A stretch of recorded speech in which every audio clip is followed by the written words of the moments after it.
In March of 2021, in the city of Middletown, Ohio, a mysterious and shocking turn of events took place. Brittany Gosney and James Hamilton walked into the Middletown police station to report their 6-year-old child, James, missing. Brittany and James were, at best, bad parents. James's temperament generally veered towards anger, and was a man who was prone to expressing himself with physical violence. And Brittany, while not as outwardly aggressive as James, was not regarded as a fantastic caretaker of her children. She sought to do nearly anything other than raise her children, often letting them go without meals, and if she did feed them, meals were rarely more than a microwaved Hot Pocket. Their home was by all means an unsanitary mess. The children were consistently unbathed and visibly dirty. Brittany and James wanted nothing more than to neglect their kids, and nothing less than to be parents to them. When the pair entered the police station, the officers immediately found the situation odd. When a child goes missing, one of the first things parents do is to contact the police. The detectives put the couple into separate rooms and started by questioning James.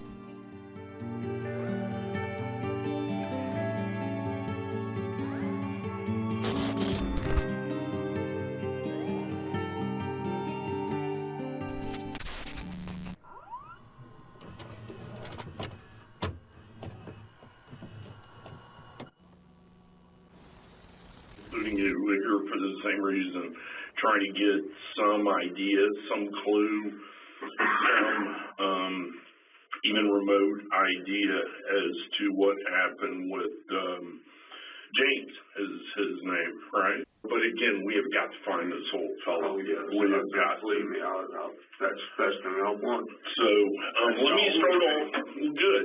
I'm glad to hear that. Really, the only thing I want. Kids total are there? Three. Let's start with the oldest one. Are these your children? No, they're okay. Biological. Okay. But you've been with Brittany for how long? About 9 months now. Okay. So they're coming up on being your kids. Just kind of take me, let's start yesterday afternoon at about noon. Yesterday at about 12 o'clock. Since the moment Brittany and James walked into the police station, detectives were suspicious of their involvement. In their minds, any parent whose child was missing would immediately call 911 and then start searching the neighborhood in hopes of finding them. But Brittany and James? They showed up in person to file a report about their missing 6-year-old. Quite odd behavior already, and even more so in the interrogation room. They both calmly explained the situation with no heightened emotion or real expression of concern. So all three of the kids, you and Brittany, were at home watching television. Yes, sir. Now, with that being said, I never made it in your house, so I may ask you a bunch of questions, just like where things were. So where is the television? When you first walked through the front door of the living room. What were you guys watching? Do you remember? Kids' cartoons. Okay. I don't really pay attention. Sure, I gotcha. So you guys have got, 3 cars? Yes. Okay. Have you had problems with people bothering your shit before? When I first moved up here, I had an ATV stolen off. Oh, did it? I made a police report. Right. Where were you living at then? Over on Woodside. Okay. The detective is using a common interrogation tactic, which helps them gauge a suspect's natural behavior when telling the truth. He asks James questions that he knows James will not lie about, and then watches his body language. The detective can use these subtle, nonverbal cues to more accurately determine if and when James is lying. What time did you guys eat dinner? It was around 6:30, 7 o'clock. Did you guys go get something, or did Brittany or you make something? Brittany cooked. What did she make? She made pizza rolls for the kids, and me and her just snacked on stuff. Okay. I ain't really having an appetite being sick. Oh, I believe it. So that's about 6:30. You just put the kids to bed. Okay. When they separated from me and Brittany. And then about 10:30, me and Brittany went to bed. What's the next thing that you remember? I got up around 3:45, went through the rooms, noticed the boy James was gone. I went down, I got to look in the front door, it was locked. I looked at the back side door, it's on lock. So both of them were locked? No, it was unlocked. Oh, unlocked. The back side door was unlocked. James claims that after the family dined on pizza rolls, that he and Brittany put the children to bed and then went to bed themselves. James says that around 4 a.m. he got up to check on the children, and it was only then that he finds 6-year-old James to be missing. At what point did you wake up the kids or Brittany to make sure they didn't know where little James was? Well, it was around about 8:30 this morning. I woke back up with everybody, and we all went looking again, and then we couldn't find him nowhere. We came here. What's your gut feeling of what you think happened to little James? I don't know. I'm hoping he's somewhere there in the neighborhood hiding. Does he have any friends that he hangs out with? None I'm aware of. Does he have any of the parks that he likes to go to? Any parts. I mean, he's ready to swing, anything will be on it. Well, like I said, I really appreciate you talking to me. And we're still trying to get to the bottom of all this. And obviously you and Brittany are our number one sources of information that's going to help us. We got to find him. I'm sure you want him found as bad as we do. I'd like to go as soon as possible before I go back out looking for him. Sure. Well, you hold tight right here, and if you need something, knock on the door.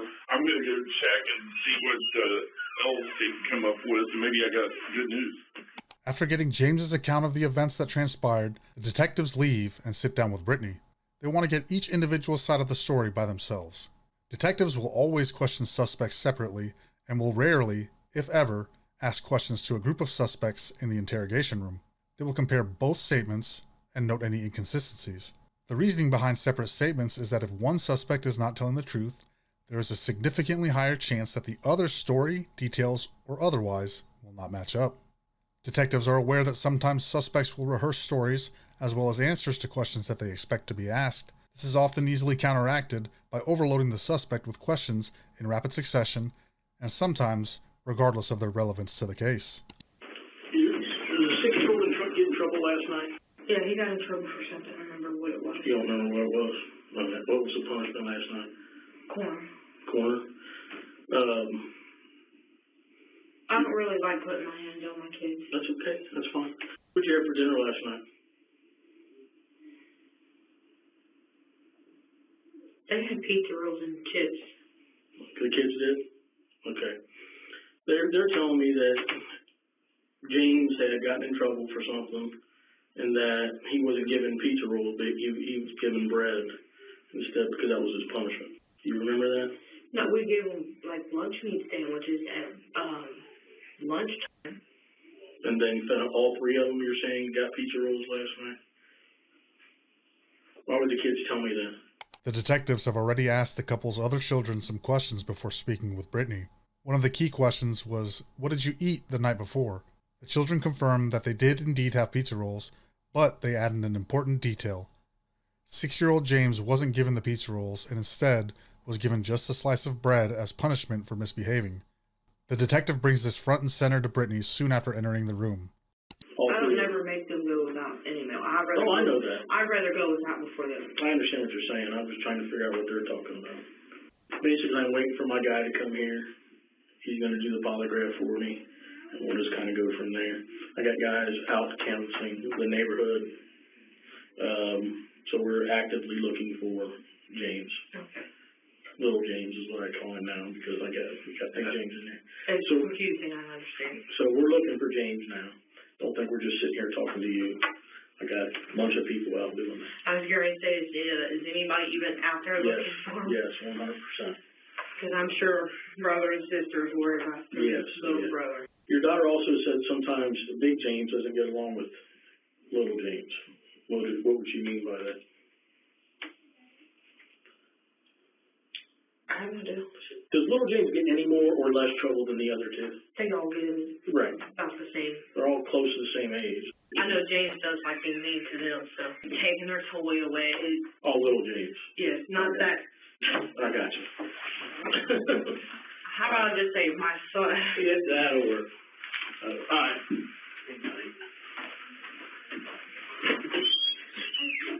Within just a few moments of speaking to Brittany, the detective leaves the room. He's heard and seen as much as he needs to have a pretty good idea of where this is going, and he's certain that the couple is being deceptive. What he has seen is a mother who has woken up to find her child missing, but does not show any sign of despair. She does not shed one single tear, and even has a chuckle near the end of their conversation. The detective is certain that he needs to get a confession from one of the two. He decides to return to the room James is in and talk to him first. No, well, you've been here a little while, and you said whenever we walked in the door that we all wanted the same thing, and that's just our little James. I basically don't. I've got other officers out doing a bunch of stuff. I've got other officers that are out. They're out pulling videos from surveillance cameras that are in the neighborhood around there. It's kind of like, I really don't have anything else to do right now other than to go back, kind of retrace steps, go over things again. I'm starting to get hungry. I'd like to go home. After James has read his rights, the detective executes his plan. He decides that the best way to get a confession from James is to inform him that Brittany has already told him everything. It's important to note that while this can be an effective tactic at breaking a suspect's defenses, at the same time, they have no information other than a hunch and years of experience. The only thing that they believe is certain is that the child is no longer alive. By confronting James with what is truly just an assumption at this point in the investigation, that the child is dead, there is a very good chance that James will not only call their bluff, but strengthen his resolve to stick to his story. The detective finds that the risk is worth it and lays it on the table. Hey, James. Yes, sir. Talk to you out there at your house. Yes, sir. A few minutes. I just talked to my girlfriend there, and I'm terrible with names. What's her name? Brittany. Brittany. All right, now she's told me most of the truth, okay? She's saying she don't remember where he's at, but she's told me about he's dead, okay? And that you guys were together, okay? What do you want to know, sir? I need to know where the body's at.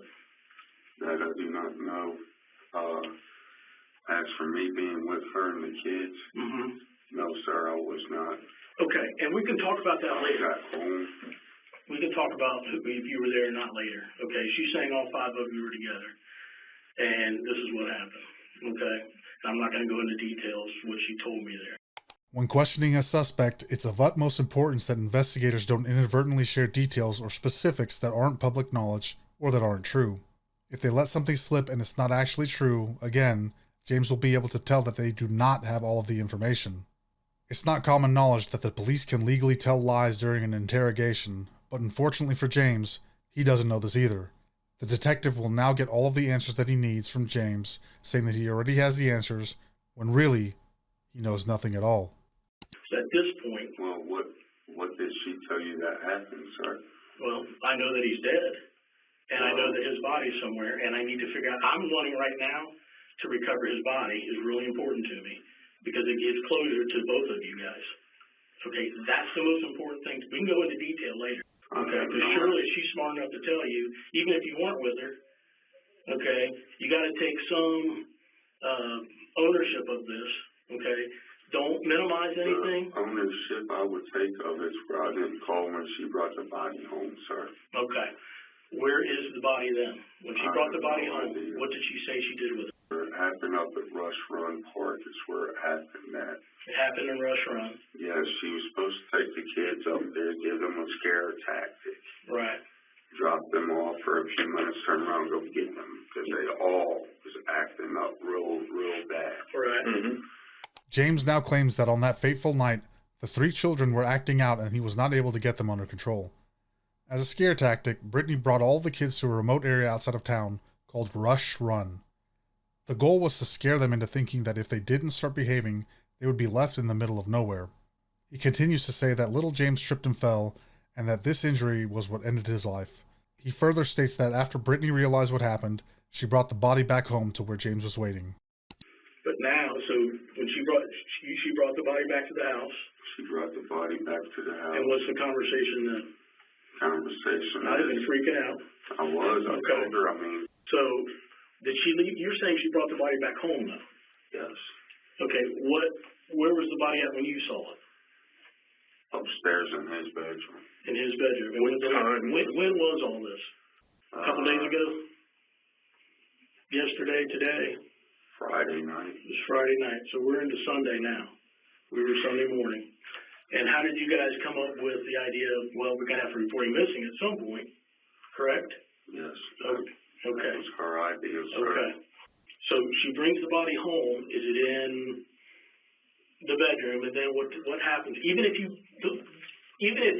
yourself went out totally by yourself and got rid of it, I just need to know where. If you're not, you're still helping your wife. The detectives switch gears for a moment and begin to praise James for trying to protect his wife. They tell him that his honesty is only going to help him out in the future. However, they are very careful to not make any sort of promises for his honesty, such as leniency, because doing so could and most likely would create problems in court, specifically that the confession would become inadmissible. James is under the impression that Brittany has told him everything about that night, and that she even said that he was present at the time of the accident. James is in dire need of self-preservation and believes that his best option is to distance himself from his involvement in the crime. Unbeknownst to James, however, the more he talks, the more he solidifies the case against him. I don't know exactly where it was, sir. Okay, were you with her when the body was dumped? Yes. Okay. If we went out driving, did you take it back up to Rush Run? We wasn't up the Rush Run, man. He's off a bridge. He's in the river. Okay. What bridge? Middletown Bridge? No. Cincinnati. Down Cincinnati? Well, it's the bridge that goes from Kentucky to Indiana. How did you what time of day or night is this? This was about 3 o'clock this morning. This morning? Okay. What did you do with the other two kids go with you then? No, they was at home in bed asleep. All right, so both of you guys get up. We got to do something. And then take him down to Cincinnati off 71, you're thinking? 275, yeah. Okay, and just did you throw him off the bridge or did you? Off the bridge. Was it like a stream or was it the actual river? The actual river. The Ohio River, the big one. Yes. All right, but you're doing good. I know this is hard on you, all right? Look at me. I know this is hard on you. Now I'm going to jail just for helping her, though. Okay, we can figure all that out. Okay, listen, this ain't fair to me. It ain't fair to the little boy either. We'll figure it out. We'll figure it out. I told her that. I mean, when she called me and told me she's at the wrong place, I told her, fucking turn around, come home. Turn around, come home. At the wrong place. You mean a Rush Run? At Rush Run. What was her plan then? Because he didn't accidentally fall. I don't know, sir. I mean, the story she told me when she came home, 1 minute it was he had the handle door, and she took off, and he fell. On the car? On the van? On my van. Okay. And the next minute it was that he was chasing after her, tripped and fell. So she told you a couple different stories? Yes. With the new info gathered from James, the detectives decide that it's now time to leave James and pick up their conversation with Brittany again. However, this time, they are armed with not only confirmation of the crime, but specific details to go along with it. The accident story doesn't make any sense. The details just don't add up, and they are certain that there is more that is being withheld. They confront Brittany, and as emotionless and stone-faced as before, she recounts her version of the events. You're just trying to figure out, just hold on, exactly what you were thinking. Why? Because from what you've said, and please correct me if I'm wrong, Okay. James told you, I want the kids gone, I don't want to see them no more. You loaded up in the car with the kids. Mm-hmm. You left Crawford Street with all 3 kids. Yes. James was in that house. Yes. He wanted you to take them somewhere and never bring them back. Yes. So you're confused. You care about James. And I also. You care about James, right? Yes. So you take off driving. Mm-hmm. You get to Rush Run, and did you tell them, hey, hop out and pee or date? Well, at first they said I have to pee. I said, okay, well, go ahead and go to the bathroom. You got out, and you went in through the side door. The side back door, yes. Right, and you lifted him out. Yes. Set him on the ground. Yes. I didn't throw him or anything. I just set him out. Sure. Nobody's saying you did. So once he's on the ground, what happens then? I went to go pull off. Where was James whenever you backed up and pulled out? Little James. Well, I wasn't all the way into the parking spot. Mhm. I was just like halfway there, not all the way there. When I went to go pull away, I'm guessing he had the handle. Right. And, It seems that Brittany believes that if she can somehow, some way convince them that it was all just a big accident and that she didn't intend for anything to happen, that she'll be just fine, and that this will all just go away. She's certain to give every detail, every little memory from that night. And what Brittany is unaware of is that people who are lying will commonly include unnecessary details. Details that don't add or subtract to the story. The person telling a lie believes that this will bolster their story and add to the value of their word, but really, it further increases doubt. Brittany claims that as she was pulling away from the children in her vehicle, miles away from their home, in an extremely remote area, that little James grabbed the car door handle. and then I went to go drive off, and he, of course, Sure. had a handle. When I looked, he didn't have it. And, I heard kids screaming. I don't remember. I thought it was for sure Rachel, but they both, I don't know. Why were they screaming? Because you were leaving them? Yes, Okay. because they knew I wasn't never just going. Sure. So, they were standing by the bathroom stall, whatever it is, and James was kind of standing close to them, but not that close. Sure. And as I showed you on the paper, I just went around him and didn't realize he had the handle.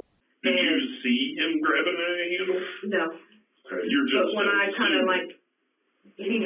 I'm assuming he grabbed the handle because I kind of pulled him a little bit, not much, and he got up and then fell back down. I guess I kind of probably made him hurt his knee on the ground or something, and he lost his balance, and he tried to catch his balance. He didn't get to, and he fell and busted his head on the ground. The detectives buckle down and discuss every tiny detail from the day of the accident, every small thing that could be remembered or that they can get on paper, they ask for. Some of these details are essentially not pertinent to the case, but there's a logical reason behind it. If the detectives ask the same questions again later and she is lying, she will have an incredibly difficult time keeping all of her lies in a row. On the flip side, if she's telling the truth, it should be almost second nature to recall these details. With this idea in mind, the detective then asks Brittany what happened after the accident. They are almost certain that the way the accident has been described would not be fatal, but they need to gather more information from Brittany and use her own statements to build on that hunch. So when you got back home with James, you come back with the kids. How do you bring James? Do you just carry James into the house, or does James go out and get him? I carried him in. Okay. Where are the clothes at that you were wearing when you carried them in? Sitting on top of my basket. Are they dirty? Yeah. So you carry the boy back inside. Have you already contacted James and told him what happened? Okay, by text or by call? It was a text. You sent him a text? Yes, and then he called me, told me to bring him back because he couldn't get James to listen. So you bring the kid back, you carry the kid in, and then what happens? Where do you put the kid? Where do you put James? I just laid him on the when you walk in the door, that room right there, on the floor. The front, when you walk in the front living door? room. Yes, the front room. So the living room where and the the couch couch. is. Yes. You laid him I laid him on the floor, Okay. the bare floor, Mm-hmm. and he took him upstairs James took him upstairs. and put him in the bedroom. We're going to give you a few minute break, and then we'll be right back. Do you need anything? You need another restroom? You need anything? I wish I had an anxiety med. At this point, the plan is to pick up the interrogations again the next day, after investigators have had a chance to review all the information and formulate a new plan of attack and a new line of questioning. While the detectives now have enough information to book both Brittany and James into the county jail, they know that they need more to ensure a conviction. They decide that the best approach is to get Brittany and James to distrust one another. If they can get each suspect to look out for their own self-interest, they'll be able to get more answers and to uncover the truth about what really happened. So, kind of where we are right now is we talked for a while yesterday, and I'm sure you were kind of jacked up and excited, which is totally understandable. And I think you were mostly honest with us yesterday. I was 100% honest with you. So, where we're at right now is Brittany has given a lot of information that makes sense. We've been able to corroborate some of it. There were a few things in particular that I wanted to ask you about. Right now, we're at the point where we're kind of missing some pieces. The detectives have a good grasp about the events that transpired, but now they need a motive. While they don't believe the accident story and they have their own guesses about what really happened, until they get those answers, they will continue to build a case for the motive that they might have had. The investigator begins by asking James about the children. He asks about what happened before, and specifically when they started acting out of control. You've already kind of explained a lot of your involvement, so the missing pieces are quasi-irrelevant. They're not super important, but I need these pieces just to tie everything together. Does that make sense? Yes. We're into Wednesdays. If any of them get in trouble, any of them fight with each other, any of them fall down the stairs. Pretty much in trouble, sir. Right. They always was lying to us. Everyone. About what? Everything. I mean, we asked them one little simple question, and no, I didn't do that, and we know they did. And they just, everything. Okay. It's kind of been all three of them a continual behavioral problem. At what point did the kids really start being an issue? Well, one minute they'd be an issue, we punish them, put them in a corner. I mean, we tried mass things with these kids, make them have cane goods in their hands, tippy toes, fingertips on the walls. Nothing was working with them, nothing at all. Me and her started getting into real hot and heavy over it. I told her, I said, I can't be putting up with this. I said, I just left this same relationship because of this same issue. About 2 months ago. About 2 months ago. Yes. And then I kept arguing with her. That's when everything really started jumping I kept telling her, I said, either you need to find somewhere to go with you and your disrespectful kids. Right. Or I'm leaving. Well, I guess she got tired that night when me and her got into it. She went up there, took them, kept telling me she's going to take them and drop them off. And I said, I don't care what you do. You go ahead and take my bag, do whatever you want with them. Sure. I mean, I wasn't refusing her a vehicle to where she could take them to her sisters or moms. I mean, something. And next thing I know, I get that text from her. And what the text said? On my way back, he's dead. Now, it's important for the detective to uncover exactly how much of the crime James was a part of. If he had no idea about what was about to transpire, it would go very differently compared to if he had known and or was a participant the entire time. The investigators already have him pinned on trying to cover up the crime and for not reporting it, but they need to find out when his involvement began. I mean, she told me she was taking them up to Rush Run and dropping them off. Me and her done it twice before as a scare tactic. Had taken them up to Rush Run? We dropped them off right there by the bathroom. I drive out by the exit there, turn around right back in. Right. I mean, they learn something, they be all right for 2-3 days and then act it right back up. How long would you guys normally leave them there? Just long enough to drive right out to the road, turn around right back in. So maybe 10 minutes, maybe. Not even that, I mean, 3 minutes. 3 minutes, okay.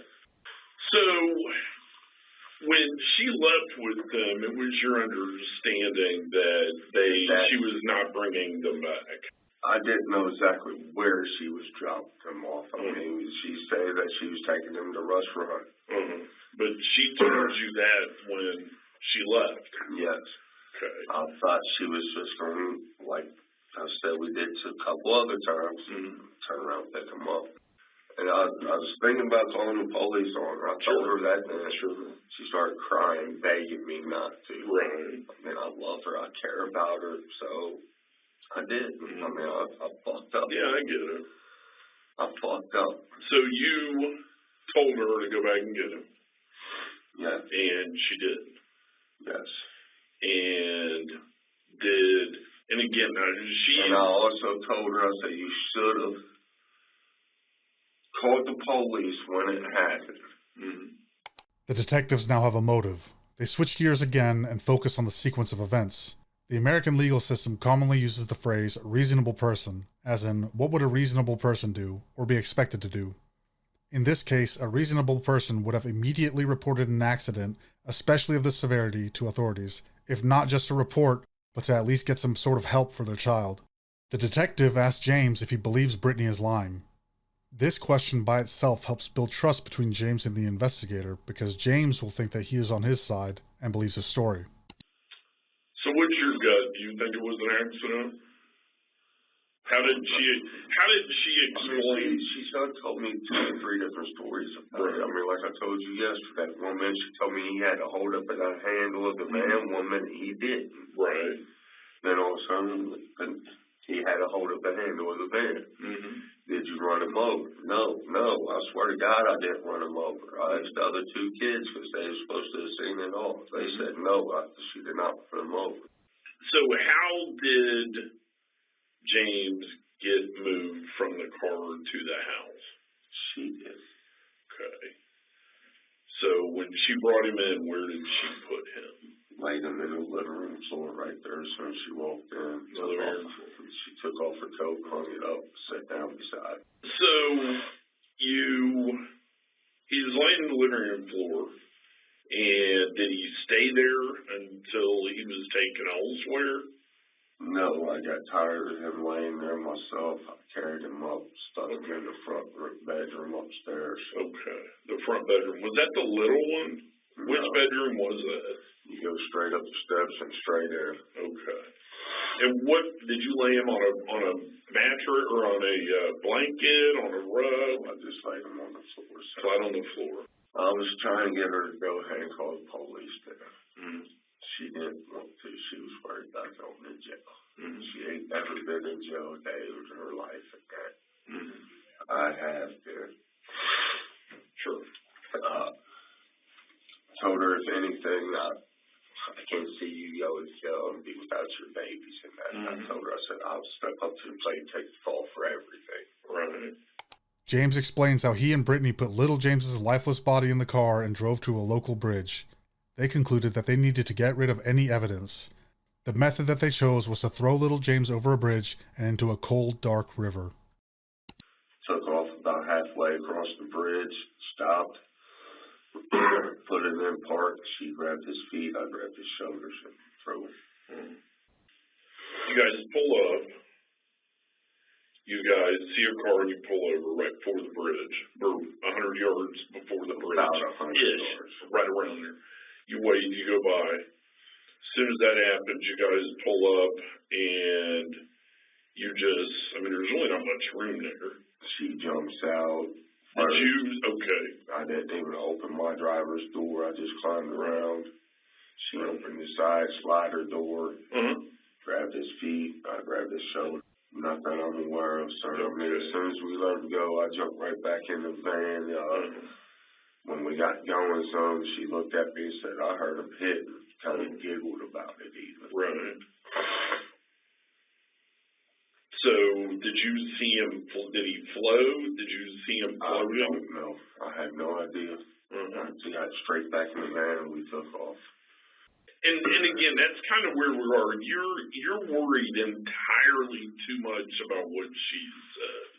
No, listen. I want the whole truth too. That's why you know the whole truth. You're sitting here fishing me to see what I know, and I've been fished by the best of them, and I'm not going to be a dick about it, but you ain't the best. James is trying to fish for answers from the investigator in a desperate ploy to outsmart and outmaneuver him. The detective is keenly aware of what's happening and immediately lets James know that he not only knows what he's doing, but shuts him down completely. James now realizes that instead of trying to answer the investigator's questions the way that he thinks Brittany would answer them, his only option is to embrace the truth and to be honest. James starts to explain that they didn't just want to dispose of the evidence, they wanted to make sure that it couldn't be found. He tells the investigator how they realized that they would need an anchor in order to keep little James underwater. Okay, I've got a lot of info here. She wanted something to help hold him down in the water. There was a brick tied to his chest. There's a brick tied to him? Yes. What kind of brick? It's about this long, about that thick. Like a cinder block brick, or like what kind of brick? Something like a cinder block brick. It's more like a yard walking stone brick. Right. Where'd you get the brick? You go out of the back of your yard and you go to the right down the alley or to the left down the alley? To the right. So you went to the right. Did you go to the cross alley or did you go on? So you go to the cross alley and you make a left. See, this is how this works. I know a load of information about this. A lot of it's been confirmed, and I've ruled out some of it. Well, some of it that you told us initially. Now, with that being said, I'm not holding that against you because you're a little bit freaked out. But here's where we are. Right now is going to be one of your only opportunities to genuinely show me that you're going to cooperate. This is good. This is good because I knew all this. The detective lies to James again. He never knew about the brick and the rope to anchor little James down. He opts to tell James that he knows that he is telling the truth and that he did know about the anchor. This tactic has some inherent risk because if James was lying and the detective confirmed his lies as true, James would be completely aware that the investigating team was bluffing. The detective processes the events as they are happening, taking in everything that James is telling him, and gives James some more food for thought. He tells James that because the water flowing through the river is cold, it will preserve any evidence that was tossed in, and ultimately, it will show if it was truly an accident or not. So, I'm going to ask you a very, very big question. That and regardless of what you think you know about forensics, I don't know everything about forensics, but I've been told by several forensic people that we've got quite a long time that we can still find him due to water conditions and still be able to determine how he died. And that water is kind of deep right there, so it's going to be even colder. So basically, he's going to be pretty much preserved, and we're going to find him if, in fact, that's where you guys put it. That's why it's very important that you're totally honest. You dropped him off on your first trip over that bridge. No, second. Third. I'm sorry, because I went up, I turned around, came back across it. Mm-hmm. We got off at Orangeburg there, turned around, and came back on. Okay, and that's so when I pulled over, stopped, and waited. Well, and you see, this is making it a lot easier, and I can already tell your shoulders have dropped a little bit. Dude, I know a lot of this. You drove instead of riding the shotgun. That doesn't change any of this. You were still there with her during this. You know what I mean? And it's kind of like, don't look ahead. Don't read into what I'm asking. The charges, it's already happened, whatever you guys did. It's just a matter of figuring out exactly when and where. Hold on. Hey. And just keep it, it's a matter of figuring out exactly who, what, and where did what. For the next 2 hours, the detective mercilessly picks James's story to shreds and pushes for as many details as possible. They have now gathered, without a doubt, enough statements and evidence to charge James with child endangerment and tampering with a body, but at the same time, lack enough evidence to charge him with anything else. The investigator explains to James that as long as he is truthful and that he was actually not there when the crime occurred, he should be fine. What they aren't aware of, though, is that as soon as they finish with James, Brittany is ready to finally tell them everything. So, with that being said, you suggest to Brittany that if the kids weren't here, if you took the kids out and left them to run and let whatever happened to them happen to them, you didn't make her do that. No, sir. I never held no knife to her, never, nothing like that. So, just because you make a suggestion, if I walk out here and tell somebody in the street, hey, I think you ought to go rob that bank, and they go do it, is that on me? If they're not. I don't really know how that would work by law, sir. Well, it's not. See, the thing I'm getting at here is I think you're trying, for the most part, to be honest. If you said that to her, but she did it on her own and you stayed at home and you didn't have any part in her leaving the kids out there, and like I'm saying, leaving them supposedly permanently, okay? That, you're still at home. You weren't in the car when that happened, were you? I mean, I love them kids like that. It was my own. I was trying to give them what was best for them. Right. Okay. Hold tight. So, you tell me right now, what was the plan when she left Crawford Street that, once she got out there, you got cold feet about? Supposedly told her to come back. What did she tell you she was going to do with those 3 kids when she left Crawford? One of the things she told me she was going to do with them was drop them off, sir, and I swear to God on that. What did she tell you? How did James get killed? I never got a straight out story. No. Eventually, there's no way in hell. Okay, I can't. She did this. You didn't. I mean, I'm telling you everything. All I want to know is what she told you she was going to do with them kids. That's it. Because it doesn't make sense. All she told me she was going to do with them kids was drop them off, sir.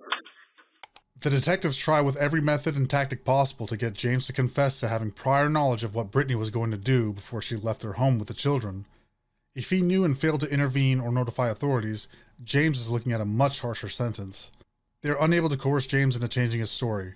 He will not budge and continues to state that Brittany was going to drop the children off and come back home. They can feel that they aren't going to make any more headway or gather any more information from James, so they go back to Brittany once again. Okay, I need a shower. Like, you can see, I'm breaking out everywhere. I'll ask him. I got a question for you, though. Are you willing to talk to me about what happened? Yeah. First off, I need to know why you guys are down in Richmond, Indiana, at Walmart. I didn't go to any Walmart. You did not go to any Walmart? No, that's why I'm looking at you like, what are you talking about? Did he take the kids and go to Walmart? He might have. I don't know. Okay. I've not seen he the does video some yet. stuff when I'm sleeping. So how am I supposed to know anything? Well, I mean, you're not sleeping 24/7. My meds would let me. I'd be sleeping 24/7. Is he really where you said you dumped him? My son? Yes. Yes. That's where he dumped him. Okay, but you were with him. Yes, Okay. that is where. That is where you guys went to do Yes. it. That's legit. And yes, he said to make sure we dumped him on that side because of the currency or something goes this way. I don't know nothing about the water. So it doesn't matter. Even though it was an accidental. I think it was, but you went there to dispose of your kid, to leave your kids out there is what you went to do, huh? I went to go there to drop them off, not to harm them or anything. Okay, but you're still banning your children. Okay. Brittany still believes that she will receive lesser charges or even be released by sticking to her story of it just being an accident. Detectives are quick to correct her and inform her that she will receive the maximum charge for the crime. It is now Brittany's last chance to say something, anything, to clear her name or at least reduce her involvement in the crime. Otherwise, her life as she knows it is effectively over. Okay, So it doesn't matter. Well, either way, what I'm trying to get at is, I still don't think you're being totally honest with me about how he died, to be quite frank with you. Okay? For some reason, you're minimizing the fact that you drug him. He asked me, I didn't. Was there any other means used to harm your child by you or by your boyfriend? Okay, you gotta explain better than that. If you tell me the truth and say, hey, no, this is really what happened, I just want to know the truth of the matter. Because when we recover him, an autopsy is going to show. And we're going to recover him. This ain't out yet, but they found him on sonar. They think they found him in sonar. Sonar is? Sonar is like an X-ray for the water. This is the issue with you. You're right. We're right in the middle of a conversation. Now, you can't hold a thought to carry on a conversation because you're all over the place. And honestly, I think it's because you're full of shit and you don't want to just talk and have a conversation about what the subject matter is. Was he alive when you went to the park? Brittany's story suddenly changes drastically, and in a final attempt to pin the crime on James, she states that her son wasn't alive in the van on the way to drop the children off at Rush Run. She spins a story about how James took the life of her child in a violent fit of untethered rage. The detective simply asks why she didn't notify the authorities. She responds that she couldn't because James had taken her phone. Throughout almost 10 hours of footage, Brittany finally shows a glimpse of emotion, and she begins to cry. Your youngest baby. He wasn't responding when he got out. Where at? Remember when I told you when we got there, he wasn't. When you got So he was already dead before you got there? Yes or no? Yeah, he had to because he wasn't. Okay, then how did he die? Whatever James did to him upstairs. Okay, you need to tell me that. What did James do? The kid, all three. All three kids. You can ask all three of them. Because I know he hog-tied them. Yeah, and Okay. he was beating them. Why didn't you call us? He wouldn't let me have a phone.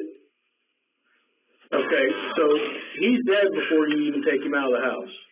Is that correct? Yeah, I didn't know it. Who loads him up in the car? So you didn't walk to the car? The kids, like, basically helped him to the car. Helped who? The other two kids helped James to the car. Your two other kids carried dead James. He, like... Okay, Am you're I not fucking lying. No, am I not making this sense? No. Can you please stop yelling at me? Brittany is obviously lying and throwing any answer that she possibly can to get her out of the position she's now in. The detectives increase the frequency of questions, a tactic known as overloading, giving her less and less time to think of any more lies. She becomes so overwhelmed that she tells investigators that her other children helped carry James's lifeless body into her car. She knows she's spewing nonsense and desperately asks detectives if anything she is saying is even making sense at all.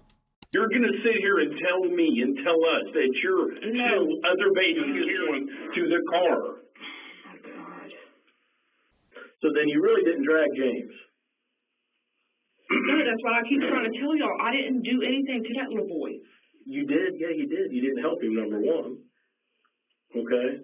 You're a grown-ass adult. That's a little baby. What are they going to say about you hitting on him?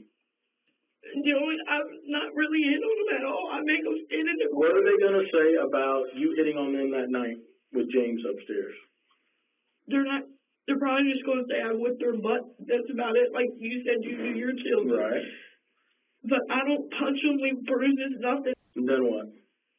And then I told him, well, I'm about to go up there and untie him because the kids don't deserve this. Mm-hmm. And he said, well, if you do, I'm going to shoot your ass.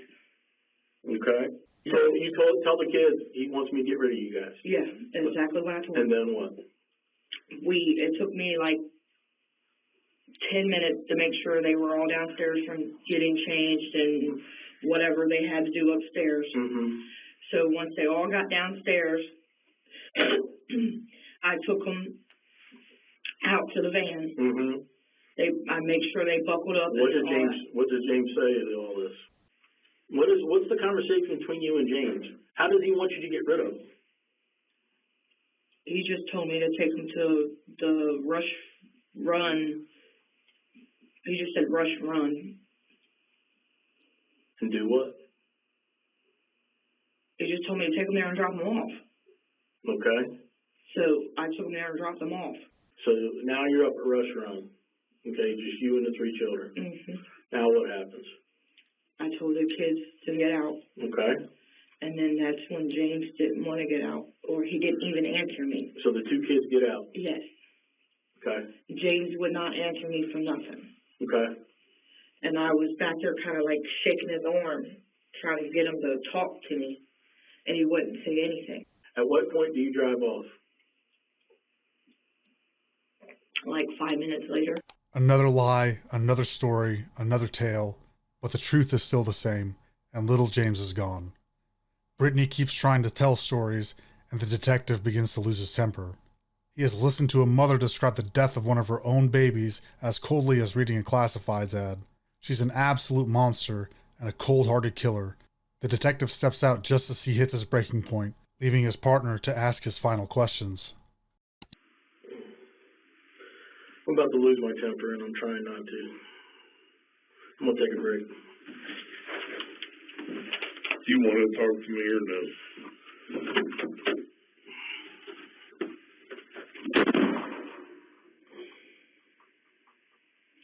You probably don't because you're not going to tell me the truth. You've sat back there in that jail and you've tried to come up with some excuse for the, hold on, let me move over here. I'm too close to you. Because you've sat back there in that, just listen, okay? You've sat back there in that jail and you've tried to come up with some reason to justify you not getting charged with murder. Here's where we are, okay? There's no doubt in my mind you took those kids out there. You took them out there hoping no one would ever see them, find them, or you would never see them or hear from them again. Is that a safe assumption? Yes.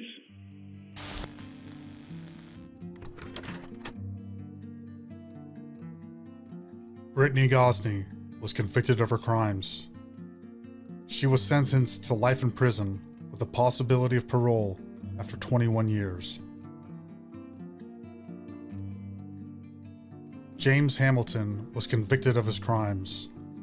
He was sentenced to 15 years in prison.